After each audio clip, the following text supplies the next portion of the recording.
So the majority of people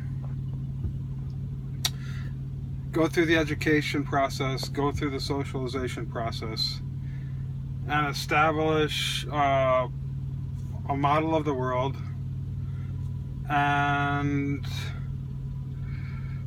move around successfully within that model. Because after all, the only reality that you know is the one that you're conscious of, and that takes place in here.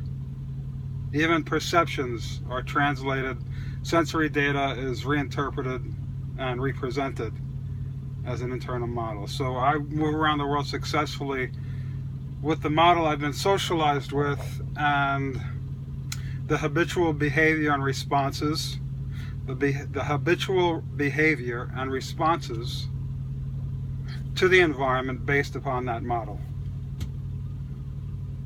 So that is to say, the habitual thought forms, the habitual thought patterns are familiar and comfortable, so that when presented with new opportunity to stray from what is habitual and comfortable, it causes, understandably, discomfort, and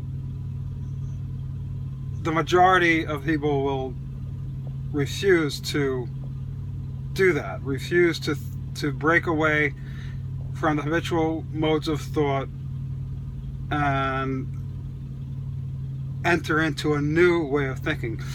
So we have this sort of static way and a dynamic way, whereas the ability, an agile mind or a facile mind will be able to easily adopt another perspective, or easily think through unfamiliar information because it's interesting to them. But these are the few. The majority of people want to stay within what is known, what they know, because it's comfortable and because it's addictive. It has its rewards and it's addictive, so we get thought in these habitual patterns of thinking and feeling. And the only time we change those is when we notice that some other way of thinking has gained popularity. So we'll readily change our thought patterns, our model of the world, based upon what is currently available as becoming popularly accepted.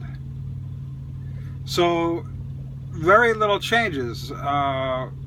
There's very little creativity in that. It's just thinking based upon my conditioned model of the world, or thinking based upon some current trend of popularity, which generally has to do with entertainment.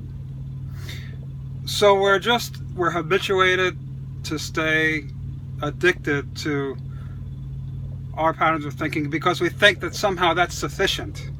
I've had my education and I need not stray or make the effort to encounter or to look into or understand other ways of thinking, because what's the point? I have what I need. All right, so this is the difference between creativity and health and stagnation and cognitive rigidity that we see in old age.